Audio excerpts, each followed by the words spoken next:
Lord Shiva ముల్లోకాలకు అధిపతి. శివుడి యొక్క జననం ఎలా జరిగింది మీరు ఎప్పుడైనా ఆలోచించారా? శివుడి తల్లి ఎవరు, తండ్రి ఎవరు? శివుడు ఎవరి దగ్గర శిక్షణ తీసుకున్నాడు, ఇంకా ఎవరెవరికి శిక్షణ ఇచ్చాడు, ఇలా ఎన్నో విషయాల గురించి వాళ్ళు తెలుసుకుందాం. ముందుగా వ్యాస మహర్షి రచించిన 18 మహాపురాణాలలో ఒకటి అయిన శివపురాణంలో ఉండే ఒక కథ గురించి తెలుసుకుందాం. శివపురాణంలో శివుడిని స్వయంభూ అని అంటారు. అంటే ప్రకృతి సిద్ధంగా స్వయంగా జన్మించాడని. దీనిని బట్టి శివుడికి తల్లి తండ్రులు ఎవరూ లేరని అర్థం చేసుకోవాలి. అందువల్లనే శివుడు పంచభూతాలను కంట్రోల్ చేయగలడు. శివుడికి మృత్యు అంటే భయం ఉండదు.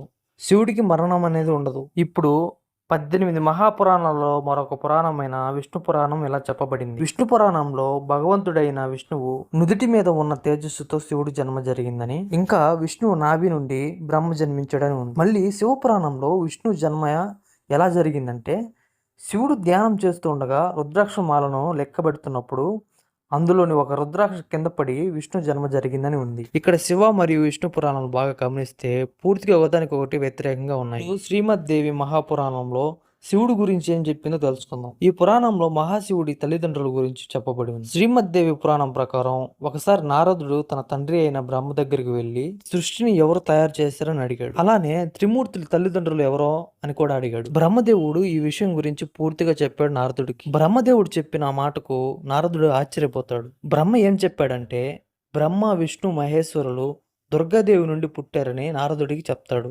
ఆ దుర్గామాతే మా ముగ్గురికి తల్లి అని, మరియు కాల సదాశివుడే మా తండ్రి అని చెప్తాడు. ఈ కథతో పాటు దేవి మహాపురాణంలో బ్రహ్మ విష్ణు గొడవ గురించి వివరించబడి ఉంది. బ్రహ్మ ఈ సృష్టి నేనే తయారు చేశానని విష్ణువుతో చెప్తాడు.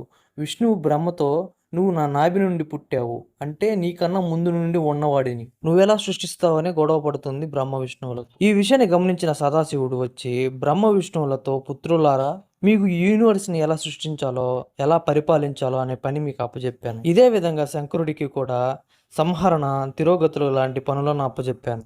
సదాశివుడు ఇంకా మాట్లాడుతూ, నాకు 5 ముఖాలు ఉన్నాయి.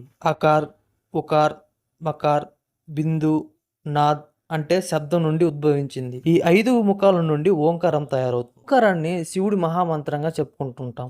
సదాశివుడు ఇంత చెప్పాక యూనివర్స్లోనే సదాశివుడి కంటే శక్తివంతుడు ఇంకెవరూ లేరని అర్థం చేసుకున్నారు బ్రహ్మ విష్ణువులు. దాంతో బ్రహ్మ విష్ణువులు శివుడికి ప్రణామాలు చేస్తారు. ఇప్పటి వరకు శివుడు ఎలా జన్మించాడో తెలుసుకున్నాం. శివుడు అంటే ఎవరో తెలుసుకున్నాం. తల్లిదండ్రులు ఎవరో కూడా తెలుసుకున్నాం. ఇప్పుడు శివుడు గురువు ఎవరు, శివుడు ఎవరి దగ్గర శిక్షణ పొందాడు, ఇలాంటి విషయాల గురించి తెలుసుకున్నాం. మీకు తెలిసే ఉంటుంది, శివుడు పూర్తి విశ్వానికే గురువు అని. ఇక్కడ ప్రశ్న ఏంటంటే, శివుడు ఎవరికి శిక్షణ ఇచ్చాడని. విశ్వానికి ప్రథమ గురువులు బ్రహ్మ, శంకరులు. బ్రహ్మదేవుడు తన మానస పుత్రులకు జ్ఞానాన్ని ఇస్తాడు.